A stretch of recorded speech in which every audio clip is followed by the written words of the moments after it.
15ஆம் அதிகாரம் 22ஆம் வசனத்தை இன்றைக்கு நம்ம ஒரு தாட், கீழ்ப்படிதலின் ஆசீர்வாதம்.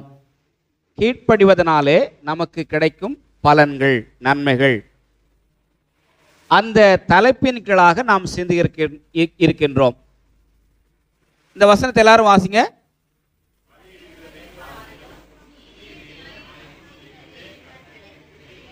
நல்லா சத்தமா வாசிங்க.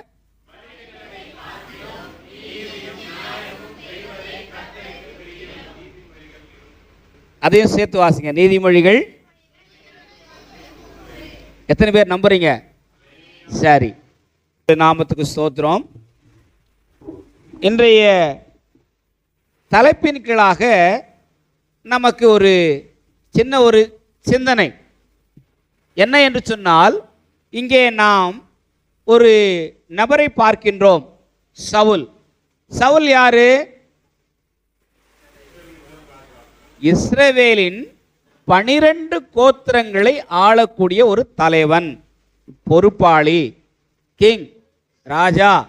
ஆண்டவர் கழுதையின் பின்னாலே சென்று கொண்டது, காணாமற் போன கழுதையை கண்டுபிடிப்பதற்காக அதை கண்டுபிடிக்க வேண்டும் என்று சென்று கொண்டிருந்த ஒருவனை ஆண்டவர் அபிஷேகித்து அவனை ராஜாவாக மாற்றுகின்றார். தாவீது ஆடுகளின் பின்னாலே போனார், அவனை ராஜாவாக மாற்றினார். இன்றைக்கும் ஆண்டவர் தம்முடைய மக்களை தெரிந்து கொண்ட நோக்கத்தை அவர்கள் மூலமாக நிறைவேற்றுகிறார். ஆண்டவர் இந்த சவுலிடத்திலே சொல்கின்றார். பழைய ஏற்பாட்டில் ஒரு சவுலை பார்க்கிறோம். அவர் பேர் நம்ம என்ன பண்றோம்? பவுல். பழைய ஏற்பாட்டில் பார்க்கிறோம். புதிய ஏற்பாட்டில் என்ன பண்றோம்? அவர் பேரும் சவுல். சரியா? அவரை ஆண்டவர் சந்திக்கிறார். எங்க சந்திக்கிறாரு? தமஸ்கு போற வழியில, நடு வழியில சந்தித்து, சவுலே சவுலே, முள்ளில் உதைக்கிறது உனக்கு கடினமா என்றார். அப்பொழுது அவன் சொன்னான், ஆண்டவரே நீர் யார்? அவரை பார்த்து கேள்வி எழுப்புறான். ஆண்டவரே நீர் யார்? ஆண்டவரே. அப்போ ஆண்டவர் சொல்கின்றார், நீ துன்பப்படுத்துகிற இயேசு நானே. அவனை சந்தித்த ஆண்டவர், நீர் எவ்வளவு பாடுபட வேண்டும் என்பது எனக்கு தெரியும். ஆண்டவருடைய ஊழியத்துக்கென்று இந்த சவுலை ஆண்டவர் அவருடைய ஊழியக்காரனாக ஆசீர்வதிக்கின்றார். ஆண்டவர் ஒவ்வொரு தனிநபரையும் அவர் அழைத்து அவர்களை அவருக்கு சேவை செய்வதற்காக, அவருக்கு கீழ்ப்படிந்து வாழ்வதற்காக ஆண்டவர் அவர்களை அழைப்பு விடுக்கின்றார். இந்த அழைப்பு ஆனது கண்ணியமானது, பொறுப்புக்குரியது, கடமைக்குரியது. அதை அவர்கள் தடை செய்யலாகாது, தவிர்க்கலாகாது. இந்த சவுலை ஆண்டவரை ராஜாவாக்கி, அமலேக்கியர்கள் சவுல் இஸ்ரவேல் மக்கள் மீது சண்டை செய்வதற்காக வரும்போது ஆண்டவர் அவரிடத்தில் சொல்லுகின்றார், சவுல் நான் சொல்றதை செய்ப்பா. இந்த அமலேக்கியருடைய சேனைக்குள், பாளையத்துக்குள் நீ சென்று அங்கிருக்கின்ற எல்லாவற்றையும் என்ன செய்யணும்? அழிச்சிடணும். நீ எதையும் உனக்கென்று அல்லது உங்களுக்கென்று எதையும் நீ வைத்துக் கொள்ளக்கூடாது. இது என்னுடைய கட்டளை. யார் கட்டளை? மை கமாண்ட், என்னுடைய கட்டளை. நீர் இதை செய்ய வேண்டும் என்று சொல்லி ஆண்டவர் சவுலுக்கு கட்டளையிடுகின்றார். ஆனால் இந்த வாசித்த பகுதியில் சவுல் என்ன செய்கின்றார்? என்ன அவருடைய சோல்ஜர்ஸ், படை வீரர்களுக்கு கட்டளையிடுகின்றார், நீங்கள் அந்த படைக்கு சென்று அவர்களை நீங்கள் அழிக்கும் போது இறைவனுக்கு உச்சிதமான மேலான பலியிடுவதற்காக மிருக ஜீவன்களை காப்பாற்றுங்கள் என்று சொல்லி கட்டளையிடுகின்றார். இப்பொழுது படை வீரர்கள் சென்று அவர்களை அழித்து திரும்ப வரும்போது ஆடு மாடுகளோடு கூட திரும்பி வருகிறார்கள். இப்பொழுது ஆண்டவர் சாமுவேல் தீர்க்கதரிசியோடு பேசுகின்றார். சாமுவேல் தீர்க்கதரிசியோடு பேசி சொல்கின்றார், நான் சவுலை ராஜாவாக்கினதற்காக மிகவும் வருத்தப்படுகிறேன். அவன் என் பேச்சை கேட்கவில்லை, அவன் என் வார்த்தையை கேட்கவில்லை, மீறி நடக்கிறான். ஆனபடினாலே அந்த ராஜ்ய அரசவையிலே ராஜ மேன்மையை அவன் விட்டு கொடுக்க வேண்டும். அவனை எடுத்து விட்டு அவன் ஸ்தானத்தில் நான் இன்னொருத்தனை ராஜாவாக்க போறேன்னு சொல்றார். சாமுவேல் தீர்க்கதரிசி அப்போதான் 12 மணி நேரம் ஜெபம் செய்கிறார். Whole night prayer. இரவு முழுவதும் ஜெபிக்கிறார். ஜெபித்து ஆண்டவரிடத்திலே சொல்லுகிறார், ஆண்டவரே, நீர் உண்டாக்கின இந்த ராஜாவை தள்ளிவிடுவது நியாயமா? வேதம் சொல்லுகிற ராஜாக்களை தள்ளி ராஜாக்களை ஏற்படுத்துகிற ராஜாதி ராஜா ஆண்டவர். யார் ஒருவர் அவருக்கு சேவையை, யார் ஒருவர் அவருடைய கட்டளையை மீறி நடக்கிறார்களோ ஆண்டவர் அவர்களிடத்திலிருந்து அவர் பணித்த வேலையை வாங்கி இன்னொரு இடத்தில் கொடுக்கின்றார். இந்த செய்தியை தான் இங்கே நாம் பார்க்கின்றோம். அப்போ சாமுவேல் தீர்க்கதரிசி ராஜாவாகிய சவுலிடத்திலே வந்து கேட்கின்றார், நீ என்ன காரியம் செய்தாய்? என்ன காரியம் பண்ண? அப்போ அவர் சொல்றாரு, நான் என் ஆண்டவருக்காக நான் ஒன்றும் செய்யவில்லை என்று சொல்கின்றார். அப்போ நான் கேட்கிற ஆடு மாடுகளின் சத்தம் என்ன? இதை பார்த்த பிறகு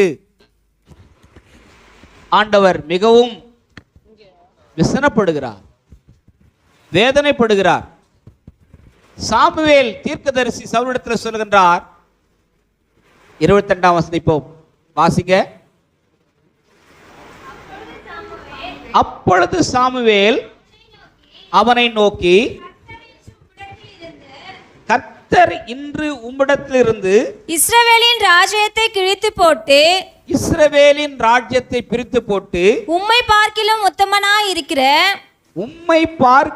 உத்தமனாயிருக்கிற உம்முடைய தோழனுக்கு அதை கொடுத்தார். உன்னுடைய தோழன், அந்த தோழன் யாருன்னா தாவீது. சமஸ்த 12 கோத்திரங்களின் முதல் தலைவராக சவுல், சவுலுக்கு அடுத்து தாவீது, தாவீதுக்கு அடுத்து சாலமோன். 3 ராஜாக்கள் 12 கோத்திரங்களை ஆட்சி புரிந்தார்கள். ஆண்டவர் அவர்கள் மூலம் நியாய விசாரணை செய்தார். இன்றைக்கும் இஸ்ரவேல் மக்கள் இருக்கார்கள். எங்க இருக்காங்க?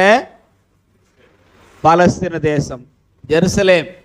இன்றைக்கும் இஸ்ரவேல் மக்கள் இருக்கார்கள். இங்கே இஸ்ரவேல் மக்களுடைய வாழ்வியல் முறை, எபிரேயர் குல மக்களுடைய வாழ்வியல் முறை இன்னைக்கு நம்ம தமிழர் சமுதாயத்தில் பார்க்கிற விதமாக பலிகளை செலுத்துவது, ஆடுகள், மாடுகள், புறா குஞ்சுகள், எருதுகள், பல்வேறு விதமான பலிகளை செலுத்தி இறைவனை பிரியப்படுத்துவது, கடவுளை சந்தோஷப்படுத்துவது, கடவுள் தம்முடைய பாவத்தை மன்னிக்க வேண்டும் என்று சொல்வதற்காக, ஆண்டவருக்கு பிரியப்படுத்த வேண்டுவதற்காக பலிகளை செலுத்துவார்கள். இதை சவுல் என்ன சொல்லுகின்றான்? என் ஆண்டவருக்கு பலியிடுவதற்காகத்தான் இவளெல்லாம் நான் கொண்டு வந்து விட்டுவிட்டேன், அழிக்கவில்லை என்று சொல்லுகின்றான்.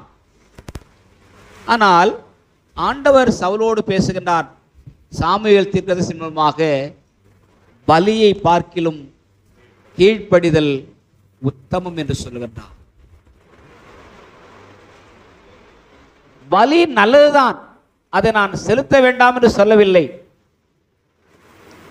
நீ செய்தால் அதிலே உனக்கு மேன்மை, நீ பலி செலுத்தினால் அதிலே உனக்கு பெருமை, நீ பலி செலுத்தினால் அதிலே உனக்கு நன்மை, ஆசீர்வாதம். ஆனால் நான் உனக்கு சொன்னதென்ன?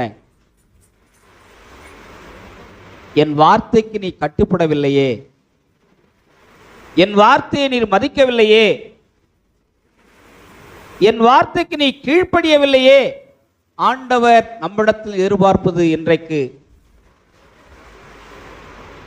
ஆராதனைகளை அல்ல, ஜபங்களை அல்ல, உபவாசங்களை அல்ல, காணிக்கைகளை அல்ல. நான் கொஞ்சம் கொண்டு போய் காணிக்கை பெட்டில் போட்டேன்னா அல்லது மாத சம்பளத்தில் வருமானத்தில் 10ல் 1 போட்டேன்னா என்னை கர்த்தர் ஆசீர்வதிப்பார்? ஆசீர்வதிக்க மாட்டார். நான் பார்வைக்காக, மற்றவர்கள் என்னை பார்க்கிறார்கள் என்பதற்காக நோன்பு இருந்தால், உபவாசம் இருந்தால், ஜபம் இருந்தால் கர்த்தர் என்னை ஆசீர்வதிப்பார்? ஆசீர்வதிக்க மாட்டார். பார்வைக்காக அல்ல, அவர்கள் உதடுகளினாலே இடத்தில் சேர்கிறார்கள், அவர்கள் உள்ளமோ எனக்கு தூரமாக இருக்கிறது. ஆண்டவர் சொல்கிறார், அவர்கள் உதடுகளினாலே இடத்துக்கு சேர்கிறார்கள். அதில் என்ன அர்த்தம்? ஆராதனை, ஜபம், பாட்டு, பிரசங்கம் இல்லையா, உபவாசம் எல்லாமே எங்க இருக்குதா? எங்க இருக்குதா? ஆமா, உதட்டில் இருக்குதான். உள்ளத்திலோ அவர்கள் பட்சிக்கிற ஓநாய்களைப் போல இருக்கார்கள். எனக்கும் அவர்களுக்கும் எவ்வித உடன்பாடும் இல்லை. அன்புக்குரிய விசுவாச மக்களே, ஆண்டவர் பலியை விரும்புகிறார், ஏற்றுக்கொள்கிறார். ஏனால் பலி கொடுக்க வேண்டும் என்று ஆண்டவரே கட்டளையிட்டார். தன்னுடைய ஒரே பேரான குமாரனை ஆபிரகாமிடத்தில் ஆண்டவர் சொல்லுகின்றார், நான் உனக்கு தந்த ஒன்றான ஒரே குமாரனாகிய ஈசாக்கு எனக்கு நீ பலியிட வேண்டும் என்று சொல்கின்றார்.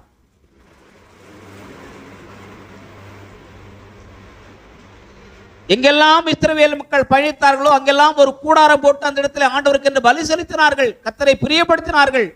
ஆண்டவருடைய செகினா மகிமை இறங்கி வந்தது. ஆண்டவரை ஆசீர்வதித்தார், வழிநடத்தினார், போஷித்தார். வானத்தின் மன்னாவால் அவர்களை போஷித்தார், கண்மலையின் தண்ணீரினாலே அவர்களை போஷித்தார். இவள் எல்லாவற்றையும் ஆண்டவர் கொடுத்தார், செய்தார். ஆனால் ஆண்டவர் அவைகளை பார்க்கிலும் நம்மிடத்தில் எதிர்பார்ப்பது என்ன? கீழ்ப்படிதல். யோசித்து பாருங்க. பெரிய ராஜா, பெரிய ரெஸ்பான்சிபிலிட்டி, அவனுக்கு இல்லாததே இல்லை, எல்லாமே அவனுடையதுதான். அனைத்தையும் ஆண்டவர் கொடுத்தார். அனைத்தையும் கொடுத்த ஆண்டவர் எதிர்பார்ப்பது என்ன? அன்புக்குரிய விசுவாச மக்களே, கீழ்ப்படிதல். சங்கீதங்களின் புஸ்தகம், சங்கீதக்காரன் சொல்கின்றான் 40ஆம் அதிகாரம் 6, 7, 8 ஒரு சில வசனங்களை வாசிக்கலாம். சங்கீதங்களின் புஸ்தகம் 40ஆம் அதிகாரம் 6ஆம் வசனம், 7, 8 வசனம், 3 வசனங்களை வாசிக்கலாம். பலியையும் காணிக்கையும் நீர் விரும்பாமல் என் செவிகளை திறந்தீர்.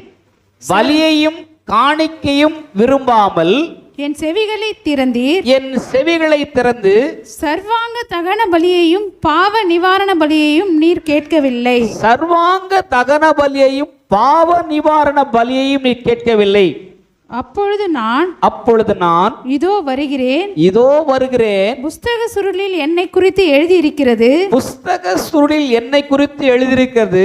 என் தேவனே, என் தேவனே, உமக்கு பிரியமானதை செய்ய விரும்புகிறேன். உமக்கு பிரியமானதை செய்ய விரும்புகிறேன். உமது நியாயப்பிரமாணம் என் உள்ளத்திற்குள் இருக்கிறது என்று சொன்னேன். உமது நியாயப்பிரமாணம் என் உள்ளத்துக்குள் இருக்கிறது என்று சொன்னேன்.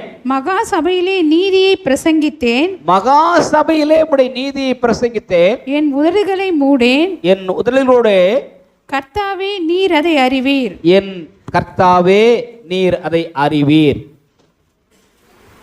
இஸ்ரவேல் மக்களுடைய வாழ்வு முறை என்ன இருந்தது? ஆடு வெட்டிட்டா போதும், ஒரு மாடு வெட்டிட்டா போதும், 2 புறா குஞ்சுகளை கொண்டு போய் காணிக்கை போட்டால் கொடுத்துட்டா போதும், சர்ச்சுக்கு போய் கொஞ்சம் காணிக்கை போட்டால் போதும், சர்ச்சுக்கே வராமல் சீவன் மலையில் போய் ஜெபம் பண்ணிட்டா போதும், சர்ச்சுக்கே வராமல் கல்கோயிலில் கஷ்டத்தில் போய் ஜெபம் பண்ணிட்டா போதும், சர்ச்சுக்கே வராமல் நான் வீட்டிலேருந்து ஜெபம் பண்ணால் போதும். இவர்கள் கீழ்ப்படுகிற விசுவாசிகளா? இவர்களை கர்த்தர் ஆசீர்வதிப்பாரா?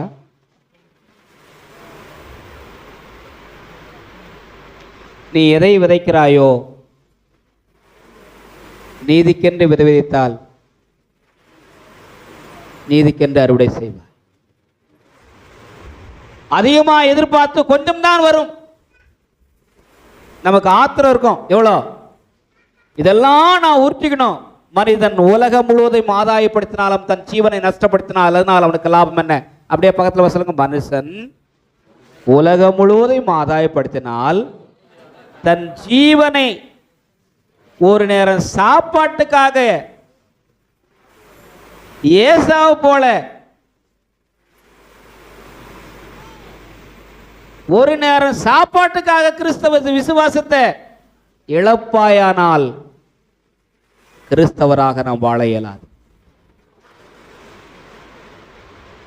ஒரு 10 ரூபாய் சம்பாதிக்கிறதுக்காக 100 ரூபாய் சம்பாதிக்கிறதுக்காக ஆலயத்தை விடுவாயானால் ஆசீர்வாதம் கிடையாது. ஒருவேளை ஏதோ ஒரு அசிரமம், சிரமம், தவிர்க்க முடியாத காரணங்கள் ஆண்டோடைய ஆலயத்தையோ ஆராதனை முறைகளோ நீ தடை செய்யலாம். ஆனால் ஆண்டவர் சொல்கின்றார், நாம் அவருக்கு கீழ்ப்படிய வேண்டும். இஸ்ரவேல் மக்கள் 7 விதமான பலிகளை செலுத்தினார்கள். நோட் பண்ணி வச்சிடுங்க. முதல் பலி சர்வாங்க தகன பலி. லேவியராகமம் 1ஆம் அதிகாரம் 3, 4, 5 வசனங்கள். இரண்டாவது பலி பாவ நிவாரண பலி. லேவியராகமம் 5ஆம் அதிகாரம் 6ஆம் வசனம். மூன்றாவது பலி குற்ற நிவாரண பலி. நான் சொல்ற இந்த 7 பலிகளையும் திரும்பி சொல்றவங்களுக்கு சாக்லேட் அடுத்த வாரம் கொடுப்பேன், இந்த வாரம் இல்லை. மூன்றாவதாக குற்ற நிவாரண பலி. லேவியராகமம் 5ஆம் அதிகாரம் 15ஆம் வசனம். நான்காவதாக போதன பலி. எத்தனை பேர் தமிழர் பழக்க வழக்கத்தில் வந்திருக்கோம்? நம்ம வீட்டில் படைச்சல் போடுற ஞாபகம் இருக்குதா? படைச்சல் போடுற ஞாபகம் இருக்குதா? அது என்னெல்லாம் வைப்பேன்ல, பாயாசம், வடை. சாமிக்கு படைச்சல் போடுறது எங்கிருந்து வந்தது? போதன பலிகளை செலுத்தினார்கள். சமாதான பலி. லேவியராகமம் 3ஆம் அதிகாரம் 1 - 6 வசனங்கள். பானபலி. கடைசியாக லேவியராகமம் 22, 29 சொல்லுது, ஸ்தோத்திர பலிகளை செலுத்தினார்கள். இவ்விதமாக 7 பலிகளை செலுத்தி இறைவனை அவர்கள் சந்தோஷப்படுத்தினார்கள், மகிழ்வித்தார்கள். ஆண்டவர் இந்த பலிகளின் மேல் பிரியம் வைத்து சில பலிகள் வாசனை வீசக்கூடிய பலிகள், சில பலிகள் வாசனை இல்லாத பலிகள்.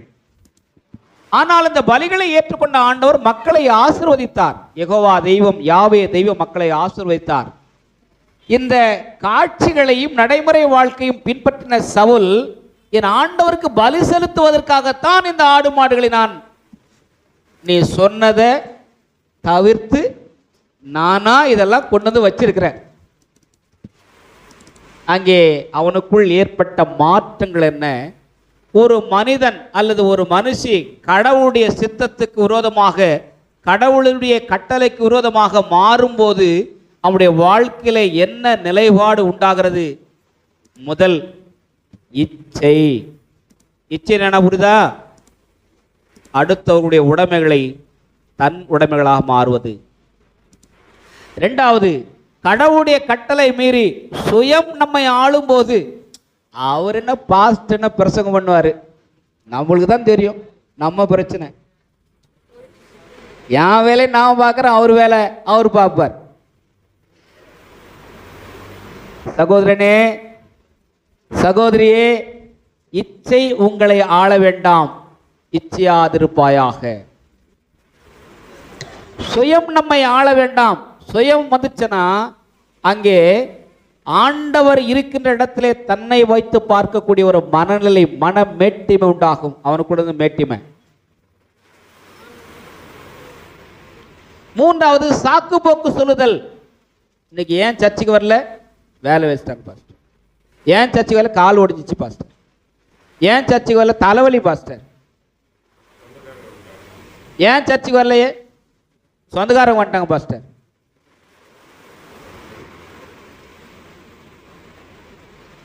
நம்முடைய சாக்கு போக்குகள் ஆண்டவரை சந்தோஷப்படுத்தாது. எனக்குள் இருக்கிற தீய சுபாவங்கள் ஆண்டவரை சந்தோஷப்படுத்தாது. ஆண்டவருக்கு அது உகந்ததில்லை. சவுல் கட்டளையை மீறியது அவனுக்குள் இருந்த சுயம் அவனை ஆட்கொண்டது, இச்சை அவனை ஆட்கொண்டது. நான் ராஜாவல்லவா, வேட்டிமை அவனை ஆட்கொண்டது. ஆண்டவர் அவனை தள்ளிவிட்டார். ஆண்டவர் அவனுக்கு கொடுத்த ஆசீர்வாதத்தை அவன் இழந்து போனான். சகோதரனே, சகோதரியே, இந்த காலவெளியில விசுவாச மக்களே, இன்றைக்கு ஒரு அறிவிப்பு நமக்கு. ஆண்டவர் ஆசீர்வாதத்தை நம்முடைய வாழ்க்கையில தடை பெற வேண்டுமானால் வேற ஒன்றும் செய்ய வேண்டாம்.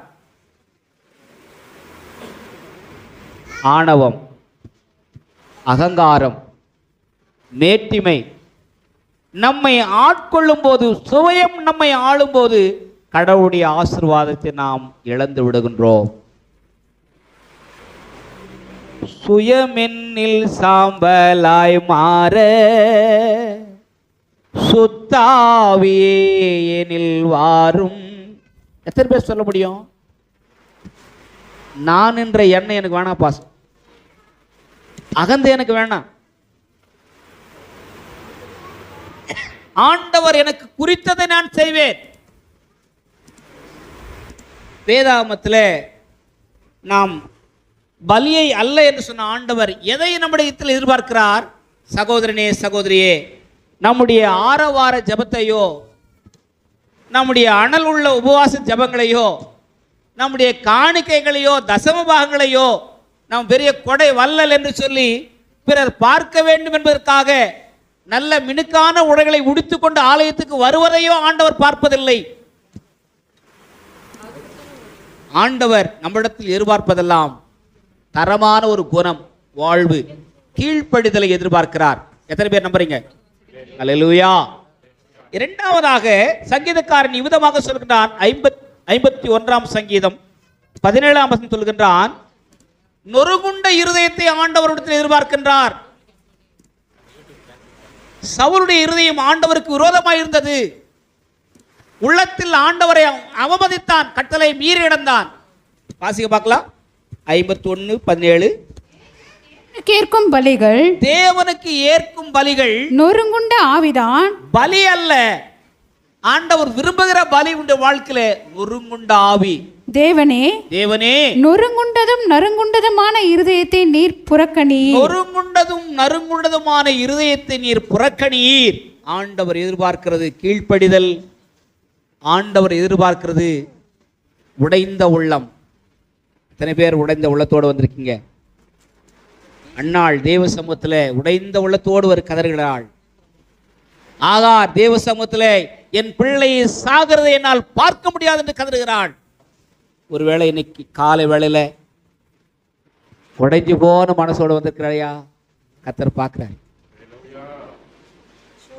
பாதிக்கப்பட்ட உள்ளத்தோடு வந்திருக்கிறியா? கர்த்தர் பார்க்கிறார். பாரமான கிளேசத்தோடு வந்திருக்கிறியா? நடக்குமா ஆண்டவர்? நடக்கும், நம்பு. அல்லேலூயா. கிடைக்குமா ஆண்டவரை? கிடைக்கும், நம்பு. நறுங்குண்டதும் நொறுங்குண்டதுமான இருதயத்தை ஆண்டவர் உண்டத்தில் எதிர்பார்க்கிறார், பலியை அல்ல. ஓசியாவின் புஸ்தகம் 6ஆம் அதிகாரம் 6ஆம் வசனம். பலியை அல்ல ஆண்டவர் நம்மிடத்தில் எதிர்பார்க்கிறார். வாசிங்க. பலியை அல்ல.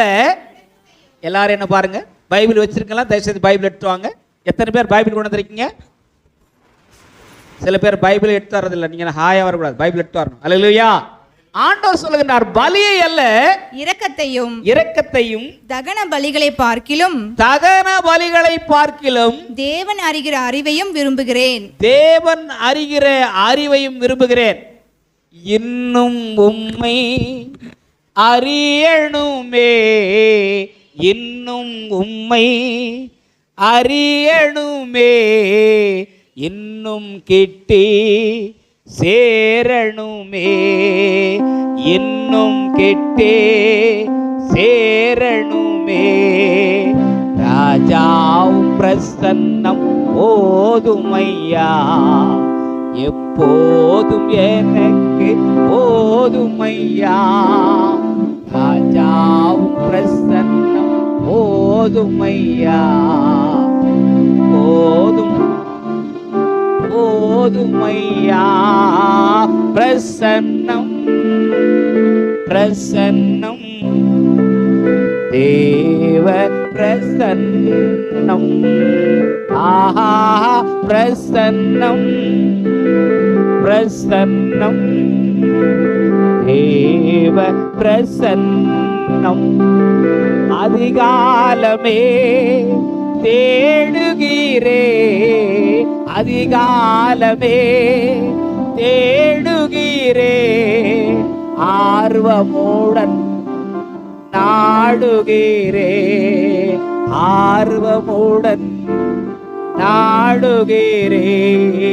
பிரசன்னம் பிரசன்னம் தேவ பிரசன்னம், ஆஹா பிரசன்னம் பிரசன்னம் தேவ பிரசன்னம். ஆண்டவர் இந்த வார்த்தையை வலியுறுத்திருக்கிறார். பலியை அல்ல, அவரை தேடுகிற அறிவை நீங்கள் பெற்றுக்கொள்ளுங்கள். பலிகளை அல்ல, கொடைகளை அல்ல, காணிக்கைகள் அல்ல, பகட்டு வாழ்க்கை அல்ல. உதட்டில் ஒன்று வச்சுட்டு உள்ளத்தில் ஒன்று வச்சுட்டு சர்ச்சுக்கு வந்து நல்லா ஆடி பாடி சோத்திரம் அல்லேலூயா, அதற்காக அல்ல. இரக்கமுள்ளவர்கள் பாக்கியவான்கள், அவர்கள் இரக்கம் பெறுவார்கள். சொல்லுங்க எல்லாம் நல்ல வாயத்தட்டு சொல்ல பார்க்கலாம். இரக்கமுள்ளவர்கள் பாக்கியவான்கள். மனைவிக்கே இறக்க கொடுங்க பார்க்க மாட்டான்றான் புருஷன். புருஷனுக்கே இறக்கம் பாராட்ட மாட்டான் மனுஷன் மனைவி. ரெண்டு பேரும் சேர்ந்து பிள்ளைகள், ஏமா அந்த பொருள் அப்படி எடுத்துருவாயம்மா, போயேன் ஏவ. அங்கே அரக்க குணம் தான் ஆளுகின்றதே தவிர இரக்க குணம் நம்மை ஆளவில்லை. சொல்லுங்க, நான் இரக்க குணம் உள்ளவளா மாறணும். தமிழர் பழமொழியில் சொல்லுவாங்க, எச்ச கையில் எத்தனை பேர் ஓட்டுறீங்க? என்ன கையா? அதையே அந்த மாதிரி சொன்னாங்கன்னு தெரியல. நல்ல கையிலேயே நம்ம ஓட்ட தெரியல.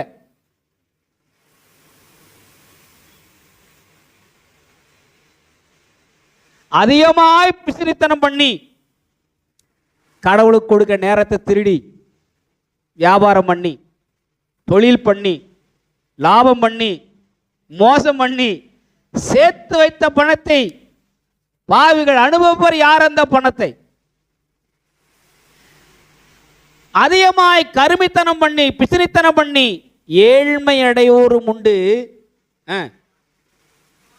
வாரி இறைத்து நம்ம எல்லாம் வாயில பாருங்க, வடை நிறைய சுடுவோம் பாருங்க. சுண்டல் வந்திருக்கு இன்னைக்கு, நம்ம எல்லாருக்கும் சாப்பாடு முடிச்சு நம்ம சர்வீஸ் முடிச்ச பிறகு சுண்டல் கிடைக்கும். வாயில வடை சுடுறது தான் நமக்கு ஜாஸ்தி. நாம வாரி இறைத்து ஏழைகளுக்கு கொடுத்து விருத்தி அடைவோரும் உண்டு. எல்லாரும் என்ன பாருங்க, கொஞ்சம் நிமிர்ந்து பாருங்க. இறக்குற கிணறு தான் சொரக்கும், இறக்காத கிணறு இருக்கும், ஆனா அந்த தண்ணி பயன் உள்ளதா இருக்காது. என்னுடைய வாழ்க்கை ஆண்டவருடைய சுபாவமாகிய இரக்க குணம் உள்ள, இதைதான் இயேசுசாமி சொன்னார் பாருங்க. 9ஆம் அதிகாரம் மத்தேயு சுவிசேஷம் 9ஆம் அதிகாரம் 13ஆம் வசனம். இந்த 9ஆம் அதிகாரத்தில் ஒரு கதையை சொல்றார் பாருங்க. அங்க ஒரு இன்சிடென்ட் நடக்குது. 9ஆம் அதிகாரம் 1-13 எழுந்து வாசியுமா? 9ஆம் அதிகாரம். அப்பொழுது அவர் படவில் ஏறி இக்கரைப்பட்டு அக்கறைப்பட்டு தம்முடைய பட்டணத்திற்கு வந்தார். பட்டணத்துக்கு வந்தார். அங்கே படுக்கையிலே கிடந்த ஒரு திமிர்வாதக்காரனை அவரிடத்தில் கொண்டு வந்தார்கள். அங்கே படுக்கையில் கிடந்த ஒரு திமிர்வாதக்காரனை கொண்டு வந்தார்கள். இயேசு அவர்களுடைய விசுவாசத்தை கண்டு இயேசு அவருடைய விசுவாசத்தை கண்டு திமிர்வாதக்காரனை நோக்கி மகனே திடன்கொள், மகனே திடன்கொள், உன் பாவங்கள் உனக்கு மன்னிக்கப்பட்டது என்றார். உன் பாவங்கள் உனக்கு மன்னிக்கப்பட்டது என்றார். அப்பொழுது வேத பாரகரில் சிலர் இவன் தேவதூஷணம் சொல்லுகிறான் என்று தங்கள் உள்ளத்தில் சொல்லிக் கொண்டார்கள். இயேசு அவர்கள் நினைவுகளை அறிந்து நீங்கள் உங்கள் இருதயங்களில் பொல்லாதவைகளை சிந்திக்கிறது என்ன? பாருங்க, இறக்கம் இல்லாதவனெல்லாம் பொல்லாதான் சிந்தனை பண்ணிருப்பான். உங்கள் இருதயங்களில் பொல்லாதவளை சிந்திக்கிறது என்ன? உன் பாவங்கள் மன்னிக்கப்பட்டது என்று சொல்வதோ எழுந்து நடவென்று சொல்வதோ எது எளிது? பூமியிலே பாவங்களை மன்னிக்க மனுஷகுமாரனுக்கு சொல்லுங்க, பூமியிலே பாவங்களை மன்னிப்பதற்கு மனுஷகுமாரனுக்கு அதிகாரம் உண்டு. மனுஷகுமாரனுக்கு அதிகாரம் உண்டு என்பதை நீங்கள் அறிய வேண்டும் என்று சொல்லுகின்றேன். திமிர்வாதக்காரனை நோக்கி நீ எழுந்து உன் படுக்கையை எடுத்துக்கொண்டு உன் வீட்டுக்கு போ என்றார். உடனே அவன் எழுந்து தன் வீட்டுக்கு போனான். ஜனங்கள் அதை கண்டு ஆச்சரியப்பட்டு மனுஷருக்கு இப்படிப்பட்ட அதிகாரத்தை கொடுத்தவராகிய தேவனை மகிமைப்படுத்தினார்கள். மனுஷருக்கு இப்படிப்பட்ட அதிகாரத்தை கொடுத்தவராகி தேவனை ஸ்தோத்திரித்தார்கள், மகிமைப்படுத்தினார்கள். இயேசு அவ்விடம் விட்டு புறப்பட்டு போகையில் ஆயத்துறையில் உட்கார்ந்திருந்த மத்தேயு என்னும் ஒரு மனுஷனை கண்டு எனக்கு பின் சென்று வா என்றார். அவன் எழுந்து அவருக்கு பின் சென்றான். பின்பு அவர் வீட்டிலே போஜன பந்தி இருக்கையில் இந்த சம்பவம் நடக்குது. பாருங்க, 13ஆம் வசனம் வாசிங்க. பலி அல்ல, ஆண்டவர் சொல்றாரு. இப்ப இங்க ஒரு பெரிய குற்றப்பத்திரிக்கை. என்ன? ஆண்டவர் மேல குற்றம் சாட்டப்பட்ட குற்றம் என்ன?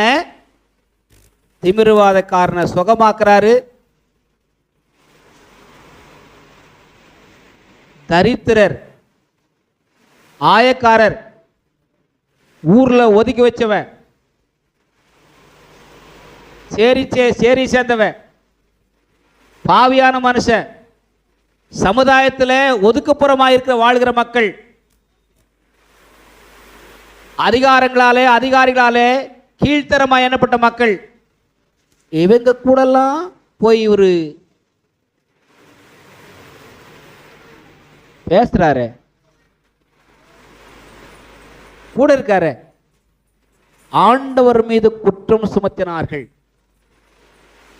ஜாதி ஒழியணும். சொல்லுங்க,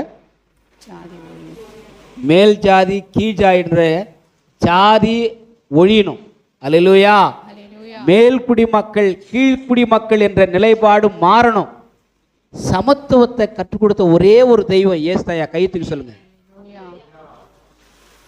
படித்தவன் என்றும் இல்லை, படியாதவன் என்றும் இல்லை, மேன்மக்கள் என்று ஒன்றும் இல்லை, கீழ் மக்கள் என்றும் இல்லை, கிரேக்கன் என்றும் இல்லை, ரோமன் என்றும் இல்லை, யூதன் என்றும் இல்லை, கிரேக்கன் என்றும் இறைவனுக்கும்பாக அனைவரும் சமம் என்ற இறை தத்துவத்தை, இறையாண்மையை கற்றுக் கொடுத்த ஆண்டவர். கையை தட்டி நல்லா ஸ்தோத்திரம் பண்ணுங்க.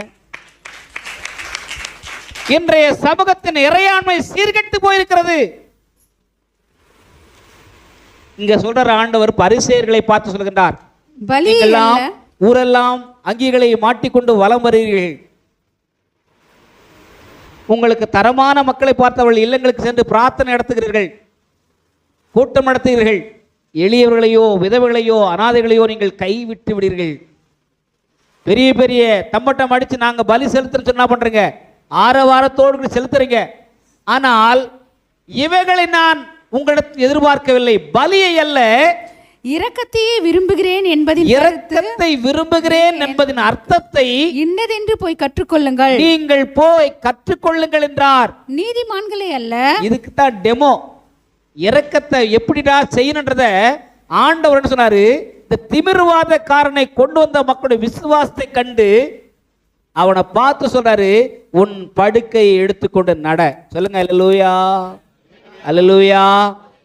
நமக்கு இரக்க குணம் வேணுமா வேணாவா? ஆமா.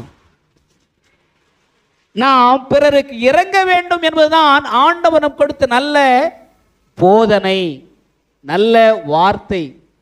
பலியை அல்ல, இரக்கத்தை விரும்புகிறேன் என்ற ஆண்டவர் இயேசு கிறிஸ்துவானவர் தன்னுடைய சீஷன்மார்களுக்கு போதனையை கற்றுக் கொடுத்தார். ஒரு திமிர்வாதக்காரனை சுகமாக்கி அங்கே ஆண்டவருடைய இரக்கம் என்ன என்பதை அவளுக்கு காண்பிக்கின்றார். நான் இரக்கமுள்ளவர் என்பதை ஆண்டவர் வெளிப்படையாக காட்டுகின்றார். நீங்க இரக்க குணம் உள்ள மக்களாக மாறுவீர்களா என்ற ஆண்டவர் நம்மை பார்த்து கேட்கின்றார். எத்தனை பேருக்கு ரெஸ்பாண்ட் பண்றீங்க? நான் இறங்குவேன், நானெல்லாம் இறங்கி வர மாட்டேன் கனவு காணாத.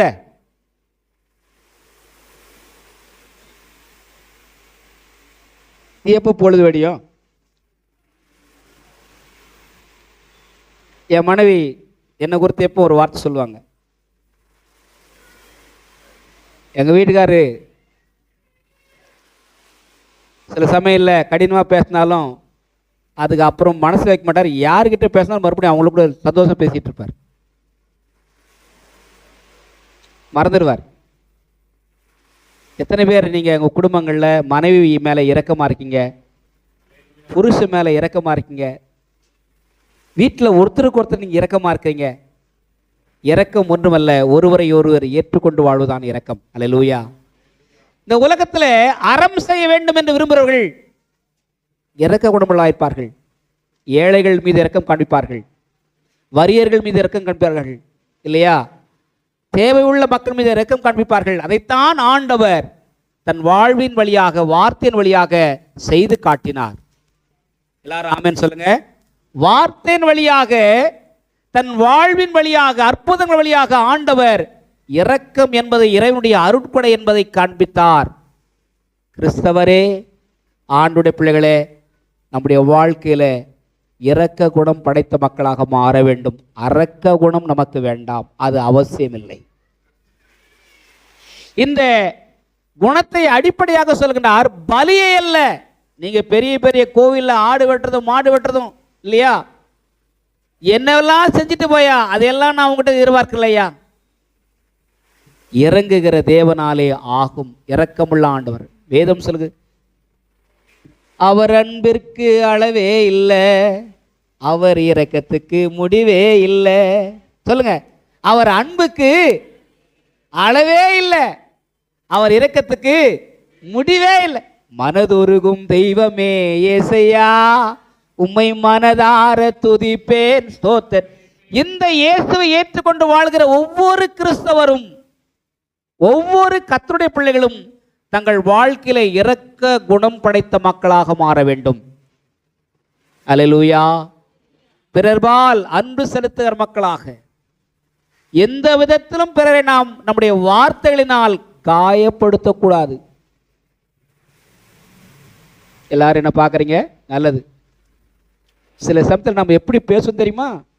4 வார்த்தை நறுக்குன்னு சொல்லிட்டு வர்றதானே. எப்படியா ஆட முட்டாளுங்க. 4 வார்த்தை நறுக்குன்னு சொல்லி ஆத்மாவையும் அவன் வாழ்க்கையும் அழித்து விடாதே. இறங்கு. இறங்கி கடன் கொடுக்கிறான் நீதிமான். துன்மார்க்கனோ வட்டி மேல வட்டி, கந்து வட்டி போடுகிறான். அவனும் அழித்துக் கொள்கிறான், அவனையும் அழித்துக் கொள்கிறான். கர்த்தருடைய பிள்ளைகள் இரக்க குணம் படைத்துள்ளார். பலியை அல்ல, அவர் இரக்கத்தை நம்மிடத்தில் எதிர்பார்க்கிறார், கீழ்ப்படிதலை எதிர்பார்க்கிறார். 2வது சொன்னதை திரும்ப சொல்லுங்க, நொறுங்குண்ட இருதயத்தை எதிர்பார்க்கின்றார். பலியை அல்ல, இரக்க குணத்தை எதிர்பார்க்கிறார் இயேசு. பலியை அல்ல. இப்ப சொல்றேன், வாசிங்க. மீகா 6ஆம் அதிகாரம் 6, 7, 8. அவர் நம்மிடத்தில் தாழ்மை எதிர்பார்க்கிறார். அதனால்தான் ஆண்டவர் தாழ்மையுள்ளவளாய் கழுதையின் மீது ஏறி எருசலேமில் வீதி வந்தார், உலா வந்தார். வாசிங்க பார்க்கலாம். மீகா 6ஆம் அதிகாரம் 6, 7, 8. 3 வருஷம் வாசிங்களே.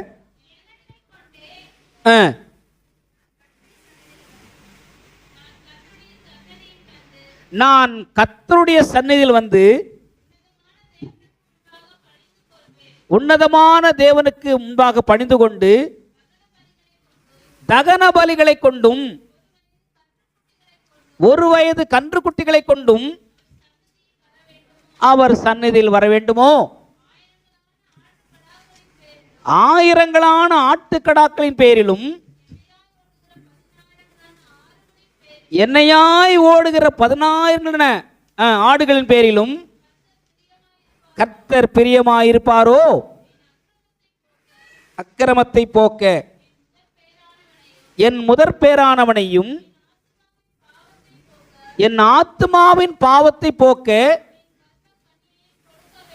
கர்ப்ப கனியம் கொடுக்க வேண்டுமோ? மனுஷனே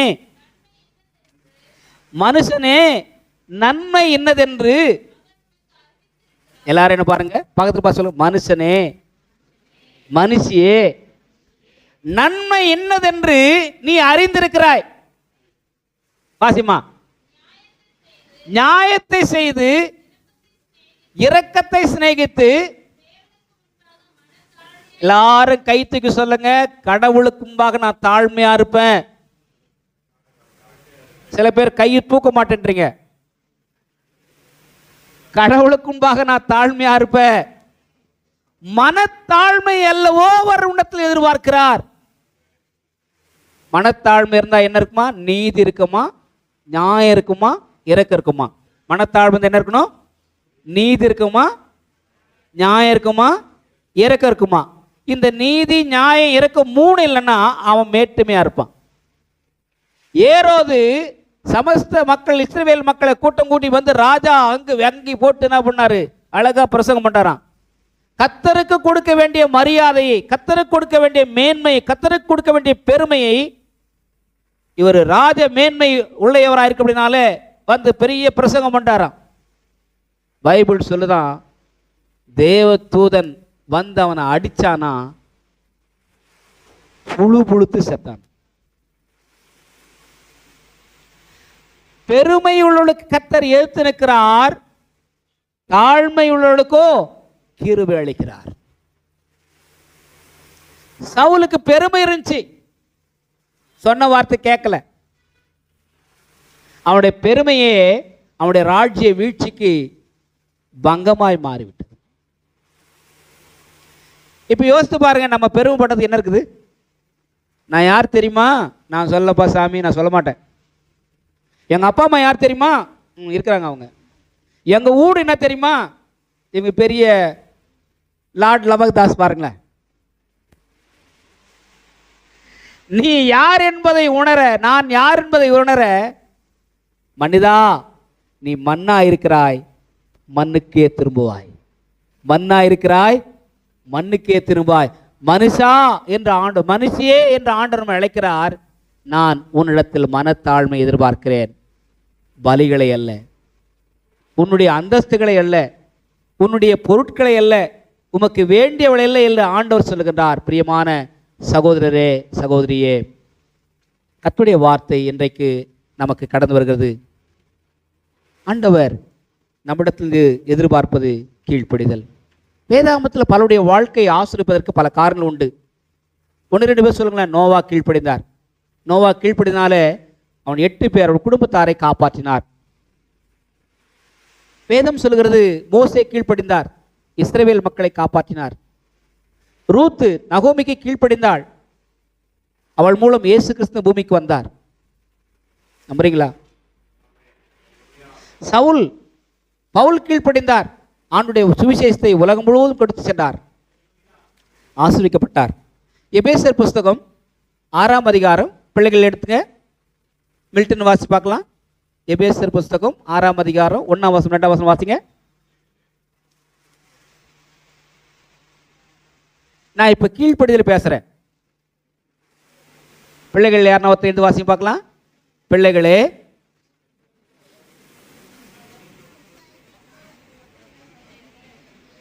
எழுதுமா நாசி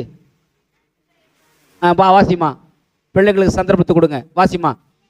பிள்ளைகளே உங்கள் பெற்றோருக்கு கர்த்தருக்குள் கீழ்ப்படியுங்கள், இது அநியாயம்.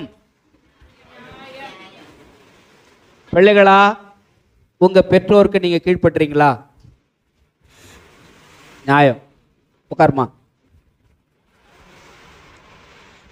எபேசியர் 5:21. விசுவாசிகளே, நீங்கள் ஒருவருக்கொருவர் கீழ்ப்படியுங்கள். தெய்வ பயத்தோட எல்லாரும் கொஞ்சம் தலை நிமிர்ந்து உட்கார பார்க்கலாம். தெய்வ பயத்தோட ஒருவருக்கொருவர் கீழ்ப்படிந்திருங்கள். ஒருவருக்கொருவர் கீழ்ப்படிந்திருங்கள். 22ஆம் வசனம். மனைவிகளே, எல்லாரும் என்ன பாருங்க. மனைவிகளே எப்படிங்க? ஆஹா, ஓஹோ, சர்ச்சில் என்ன கம்பீரமா வரும் சத்தம் தெரியுமா? வீட்டுக்கு போன உடனே தட்டு ஒரு பக்கம் பறக்கும், பிளேட் ஒரு பக்கம் பறக்கும், ஏன் சில வீட்டில் தொடப்பம் கூட ஒரு பக்கம் பறக்கும். அநாகரீகம், நாகரிகம் இல்லாத ஒரு வாழ்க்கை. நானும் என் வீட்டாரும் இயேசு கீழ்ப்படி வேண்டுமானால் புருஷ மனைவிக்கு, மனைவி புருஷனுக்கு கீழ்ப்படிதல் ஒன்றுமல்ல, ஒருவரை ஒருவர் மதித்து வாழ வேண்டும். அல்லேலூயா. ஒருவரை ஒருவர் ஏற்றுக்கொண்டு வாழ வேண்டும், ஒருவருக்கு ஒருவர் புரிந்து கொண்டு வாழ வேண்டும். புருஷ மனைவிக்குள்ள உறவை கர்த்தர் பேசுகின்றார். அருமையான எபிரேயர் புஸ்தகம் 13ஆம் அதிகாரம் 17ஆம் வசனம். எபிரேயர் 13:15. ஆகையால் அவருடைய நாமத்தின்பும் உதடுகளின் கனியாகிய ஸ்தோத்திர பலியை அவர் மூலமா எப்பொழுதும் தேவனுக்கு செலுத்த கடுவோம். ஸ்தோத்திர பலியை எப்பொழுதும் அவர் மூலமாய் தேவனுக்கு செலுத்த கடுவோம். இந்த பகுதியை நீங்கள் வாசித்து சொன்னால், நீங்கள் ஒருவரை ஒருவர் நாம் மதிக்கிறோன்னு சொன்னால், முதலாவது நாம் அடுத்து பார்த்த உடனே ஸ்தோத்திரம் பண்ண கற்றுக்குங்க. எத்தனை பேர் இந்த காலையில் சர்ச்சுக்கு வந்த உடனே பக்கத்துங்களை பார்த்து ஸ்தோத்திரம் பண்ணீங்க? இப்போ ஆத்திரமாக உட்காந்துருப்போம். என்ன ஆத்திரம்? 11:30 மணிக்கு பாஸ்டர் முடிக்கிறாரா இல்லையாப்பா, நம்ம எழுந்துட்டு போயிட்டே இருக்கலாம். அந்த ஆத்திரம் ஸ்தோத்திரம் சொல்றதுக்கு ஏன் வரமாட்டேன்றேன். Respect each other. அடுத்தவங்க நம்ம மதிப்பாங்கன்றதுக்காக அதல்ல, நாம் அடுத்தவர்களை மதித்து வாழ வேண்டும். அல்லேலூயா. ஒருவரை ஒருவர் பார்க்கும்போது முகமலர்ச்சியோடு கூட ஆண்டவருக்கு நாம் மரியாதை செலுத்த வேண்டும். அப்பொழுது நாம் ஆண்டவருக்கு கீழ்ப்படுகின்றோம். பிரியமானவர்களே, அந்த கீழ்ப்படுதலை ஆண்டவர் நமக்கு இன்றைக்கு கற்றுக் கொடுத்திருக்கின்றார். பெரிய அரசன், அவன் அரசவை, அவனுடைய ஆட்சி கவிழ்வதற்கு அவனே காரணமாயிருந்தான். காரணம் என்ன? அவனுக்குள்ள சுயம். காரணம் என்ன? அவனுக்குள்ள இச்சை.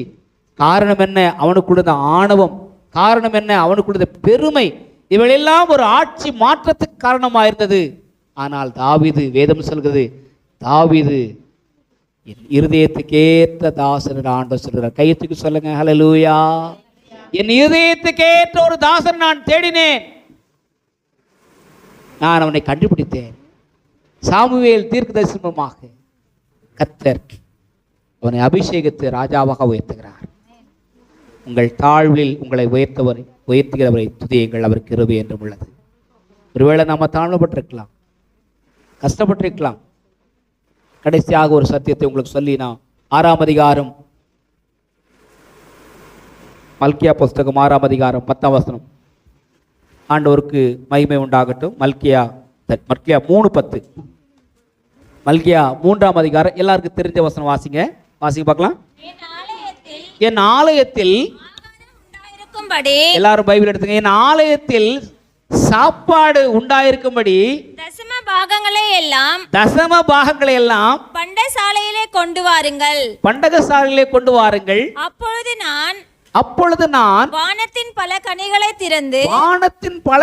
திறந்து இடங்கொள்ளாமற் போக மட்டும் உங்கள் மேல் ஆசீர்வாதத்தை வர்ஷிக்க மாட்டேனோ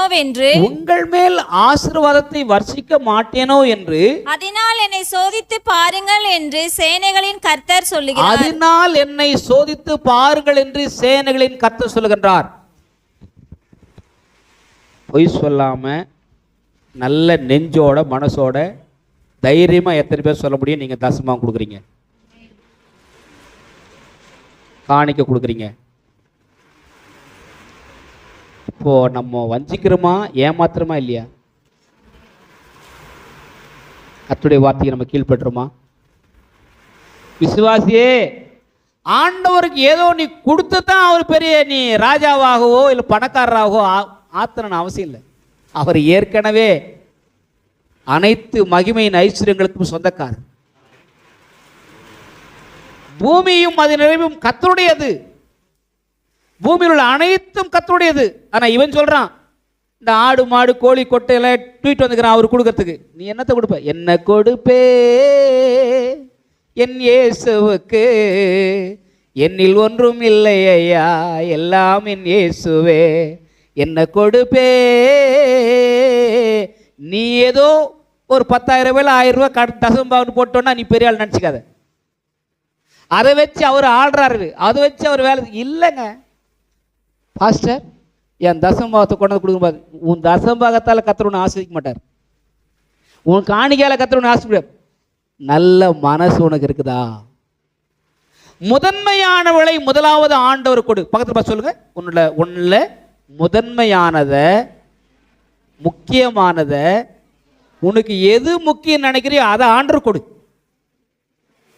கொடுப்பியா? நீ ஆசிரிக்கப்படுவ. கடவுள் நம்மிடத்தில் எதிர்பார்ப்பதென்ன? பணத்தை அல்ல, பொருட்களை அல்ல, உடைமைகளை அல்ல, நம்முடைய முதன்மையை அவர் எதிர்பார்க்கின்றார். இதற்கு நீ கீழ்ப்படிவாயா விசுவாசி? இறைவன் நம்மிடத்தில் எதிர்பார்ப்பதல்ல, நம்ம கொடுப்பது என்பது ஒரு வழிபாட்டின் நன்றி கடன். எல்லாரும் என்ன பாருங்க, கொடுப்பது என்பது ஒரு ஆராதனை முறைமை. ஆண்டவருக்கு கொடுப்பதன் மூலமாக நான் கர்த்தரை ஆராதிக்கின்றேன், சேவிக்கின்றேன், நன்றி செலுத்துகின்றேன். நான் கொடுக்கவே மாட்டேன் அப்படின்னா ரொம்ப நல்லது, நல்லா இருக்கும். தெசலோனிக்கே திருச்சபையின் வறுமையிலும் ஜெருசலேமில் வாழ்கிறதான கிறிஸ்தவ மக்களுக்கு தானம், தர்மம், உதாரத்துவமாய் காணிக்கைகளை கொடுத்தார்கள். ஃபேன் ஓடுதா? ஒரு ஃபேன் ஓடல, 2 ஃபேன் ஓடல. லைட்டு ஓடுதா? லைட்டு ஓடாது இருக்கும். லைட் எரியுதா? இருக்கும். பாய் போட்டிருக்குமா? பெஞ்சு போட்டிருக்குமா? சேர் போட்டிருக்குமா? எத்தனை பேர் சேர்ல உட்காரீங்களா? இதெல்லாம் யாருது? ஆண்ட்ரூ பாஸ்டர் சர்ச்சி. ஆண்ட்ரூ பாஸ்டர் யாரு? எதுவும் நமது கிடையாது, எல்லாம் ஆண்டவர். அல்லேலூயா. இந்த திருச்சபை வளர வேண்டுமானால் விசுவாசியை நீ கொடுக்க வேண்டும். இது கடவுளுடைய கட்டளை. உனக்கு ஃபேன் வேணும், லைட் வேணும், மைக்கு வேணும், ஸ்பீக்கர் வேணும், பாஸ்டர் வேணும்னு சொன்னா கொடுக்காம இதெல்லாம் வராதையா, வராதம்மா. சொல்லுங்க, வாங்குவதை பார்க்கிலும், அப்படியே பக்கத்தில் லுக் கொடுங்களேன், வாங்குவதை பார்க்கிலும் பாக்கியம் என்று கர்த்தராகிய இயேசு கிறிஸ்து சொல்லி இருக்கிறாரே. கொடுப்பது என்பது ஆண்டவருக்கு நாம் கீழ்ப்படிவதாகும். வழிபாட்டின் நன்றி கடனாக மாறுகிறது. இதை கர்த்தர் நம்மிடத்தில் எதிர்பார்க்கிறார். கொடுப்பது என்பது நீ கொண்டு வந்து பாருங்க, என்னை சோதித்து பாருங்க என்று ஆண்டவர் சொல்லும்போது அங்கே விசுவாசமும் கீழ்ப்படிதலும் ஒன்றை ஒன்று கை கோர்க்கின்றது. எத்தனை பேர் நம்புறீங்க? உன் விசுவாசம் கீழ்ப்படிதல் எங்க இருக்குதுன்னா, எங்க இருக்குது? கொடுக்கறதுல இருக்குது. உன் நேரத்தை இயேசு கொடு. சொல்லுங்க, என் நேரத்தை இயேசு கொடுப்பேன். நேரமே இல்லை பாஸ்டர், உனக்கு டிக்கெட் வாங்கி சீக்கிரமா அமுச்சு விட்டுலாம். காசே இல்லை பாஸ்டர், அக்கௌண்ட் எல்லாம் கேன்சல் பண்ணிடலாம். சில பேருக்கு நேரம் கிடையாது. ஆண்டவர் உங்க தாளந்துகளை கொடுங்க. அல்லேலூயா. உங்க டெக்னிக்கல் தாட்ஸ் ஆண்டவர் கொடுங்க. அல்லேலூயா. ஆண்டவருக்கு உங்களுடைய ட்ரெஷர்ஸ், உங்க பொருளாதாரத்தில் உங்களுக்கு என்ன இருக்க? காய் இருக்குதா? கறி வியாபாரம் பண்றீங்களா? மீன் வியாபாரம் பண்றீங்களா? காய்கறி வியாபாரம் பண்ணல.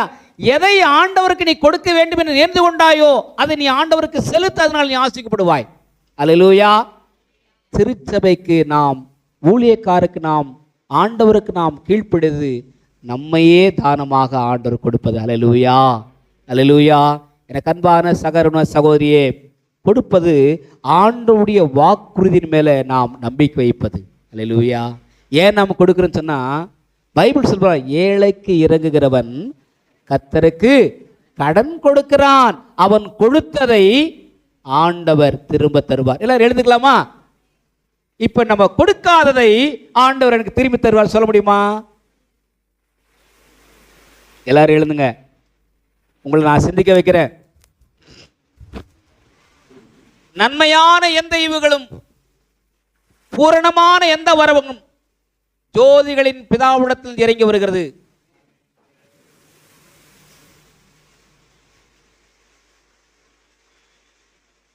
நல்ல பிள்ளைகளை கொடுத்திருக்கார், நல்ல குடும்பத்தை கொடுத்திருக்கிறார், நல்ல வசதிகளை கொடுத்திருக்கிறார், நல்ல வாய்ப்புகளை கொடுத்திருக்கிறார். எல்லாவற்றுக்கும் மேலாக ஒன்றான மெய்தேவனாகிய ஆண்டவராகிய இயேசு கிறிஸ்துவையே உனக்காக எனக்காக அவர் சிலுவையிலே கொடுத்திருக்கிறார். இவ்வளவு கொடுத்த ஆண்டவருக்கு நாம எவ்வளவு கொடுக்கிறோம்? எல்லாவற்றையும் நமக்காக அவர் கொடுத்திருக்கிறார். கண்களை மூடலாமா? சொல்லாமா, ஆண்டவரே என் மனசை கொடுக்கிற ஆண்டவரே, என் உள்ளத்தை கொடுக்கிற ஆண்டவரே, என் வீட்டில் ஜபம் நடக்கும், என் வீட்டை நான் திறந்து கொடுக்கிற ஆண்டவரே, என் வருமானத்தில் 10ல் 1 பகுதி ஆண்டவர் கொடுக்கிற ஆண்டவரே, திருச்சபை வளர்ச்சிக்காக, ஊழியத்துக்காக, நற்செய்தி பணிக்காக ஆண்டவரே, நான் திருட மாட்டேன், களவாட மாட்டேன் ஆண்டவரே, என்னுடைய நம்பிக்கை விசுவாசம் நான் காப்பாற்றுவேன் ஆண்டவரே. எத்தனை பேர் சொல்றீங்க? கண்களை மூடலாமா? ஒரு ராபா பாபா அல்லேலூயா அல்லேலூயா, உமக்கு நன்றி சொல்கிறோம் ஆண்டவரே. அல்லேலூயா, உமக்கு நன்றி ஆண்டவரே. இயேசு கிறிஸ்து நம்மை ஆள வேண்டும், சுயம் நம்மை ஆளக்கூடாது. சுயம் நம்மை ஆளும் போது நாம் கீழ்ப்படிய மாட்டோம். பாஸ்ட் என்னதான் சொன்னாலும் செவிடங்காதுல சங்கோதனமாய் தான் அநேகருக்கு. செவிட்டு விரனை போல வாழாதீர்கள் ஆண்டவர் அழைக்கின்றார். திருச்சபை விசுவாசியே, ஆண்டவர் பலியை அல்ல, ஆரவாரம், தம்பட்டம், ஆட்டம், பாட்டம் இவைகளை எல்லாம் நம்மிடத்தில் எதிர்பார்ப்பது. சகோதரனே சகோதரியே, பலியை அல்ல கீழ்ப்படுதலை எதிர்பார்க்கிறார். பலியை அல்ல இரக்கத்தை எதிர்பார்க்கிறார். பலியை அல்ல நீதி நேர்மை எதிர்பார்க்கிறார். பலியை அல்ல உங்களிடத்தில் கிறிஸ்துவின் இருந்த தாழ்மை எதிர்பார்க்கிறார். கீழான விலை அல்ல, மேலான விலையை நாம் நாடுவோம். இந்த கால விலையிலே ஆண்டவருக்கு நாம் ஒப்பு கொடுப்போம். ஆண்டவரே, நான் இதோ உம்முடைய மகளாய் வந்திருக்கிறேன். ஆண்டவரே, நீர் என்னை நினைப்பதற்கும் என் வீட்டை நினைப்பதற்கு நான் எம்மாத்திரம் ஆண்டவரே. என்னிலே ஒரு தகுதியும் இல்லை ஆண்டவரே, என்னை ஆசீர்வதித்திருக்கிறீர். எத்தனையோ பேருக்கு திருமணம் ஆகல, எத்தனையோ பேருக்கு பிள்ளைகள் இல்லை, எத்தனையோ பேருக்கு வேலைகள் இல்லை. உங்களை நம்பி ஆண்டவர் வேலையை கொடுத்திருக்காரு, புருஷனை கொடுத்திருக்காரு, மனைவி கொடுத்திருக்காரு, பிள்ளைகளை கொடுத்திருக்காரு, தொழிலை கொடுத்திருக்காரு. நன்றியா இருக்கிறியா? விசுவாசமா இருக்கிறியா?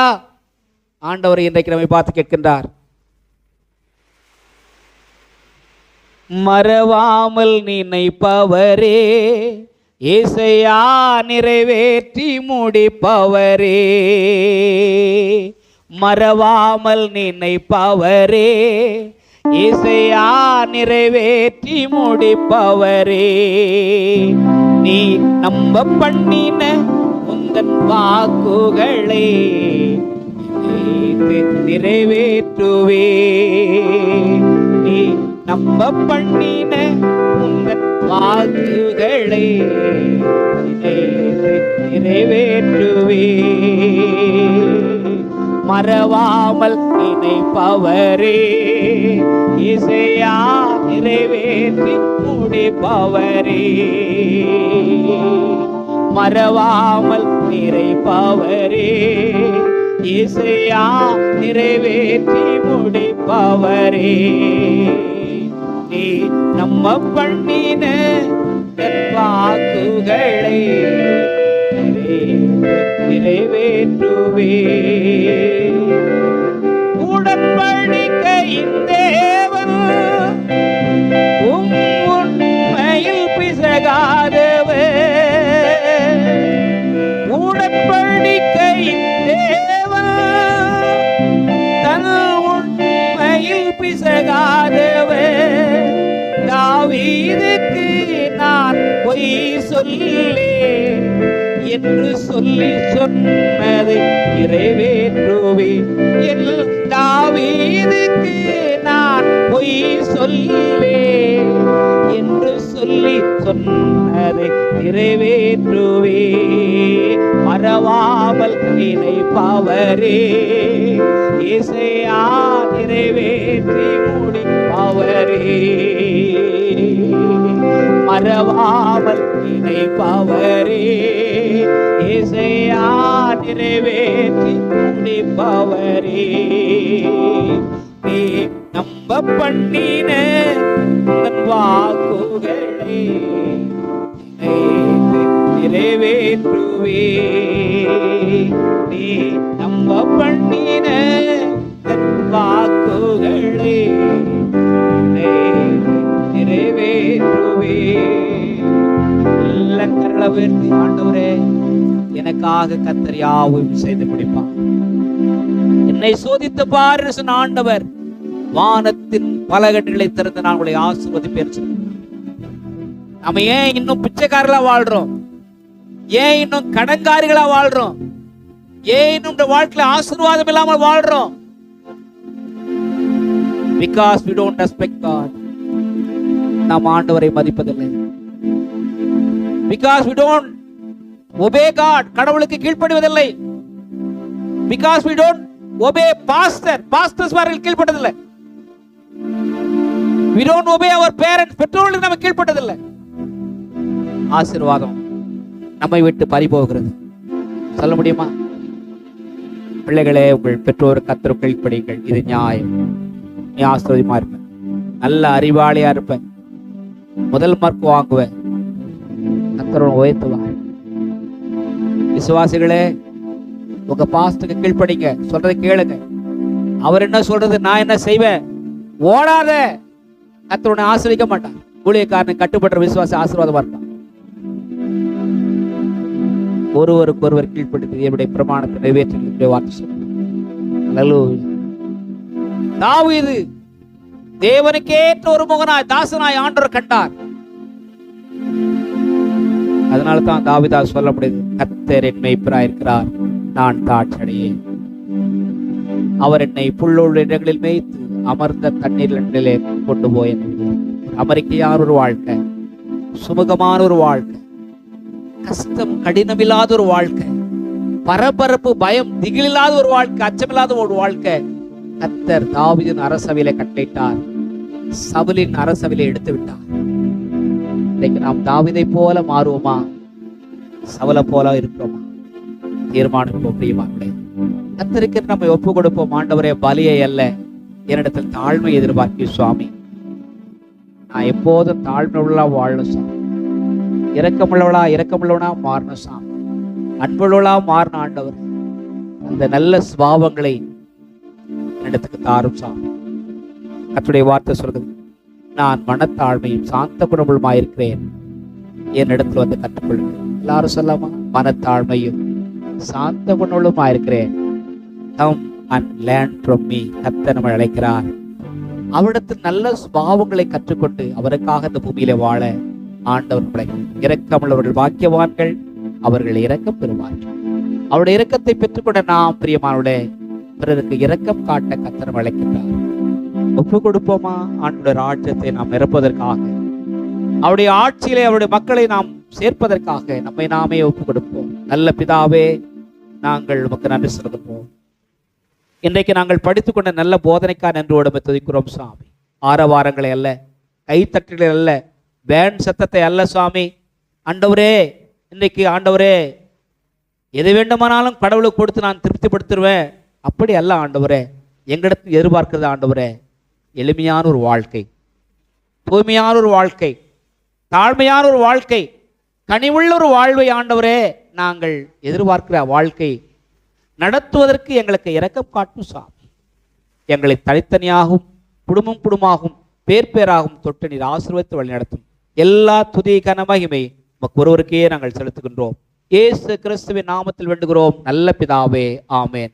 நம்முடைய ஆண்டவராகிய இயேசு கிறிஸ்துவின் கிருபையும் பிதாவாகிய இதனுடைய அன்பும் பரிசுத்த ஆவியானுடைய ஐக்கியமும் ஆறுதலும் சமாதானம் நம் அனைவரோடும் வரத்தடைப்பட்டான கர்த்தருடைய பிள்ளைகள் ஒவ்வொருவரோடு கூட இன்றும் என்றும் சதா காலத்தில் நிலைத்திருப்பதாக, ஆமேன்.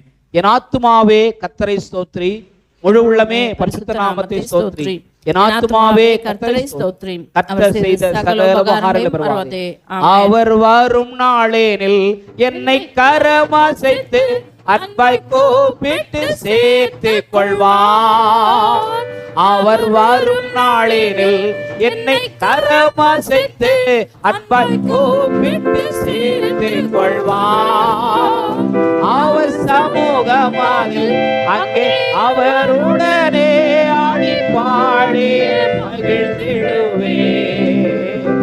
அவர் சமூகமாகில் அங்கே அவருடனே ஆடி பாடி மகிழ்ந்திடுவே. ஆண்டவர் உங்களை ஆசீர்வதிப்பாராக. ஒருவரை வாழ்த்தி சமாதானத்தோடு சென்று வாருங்கள். God bless you.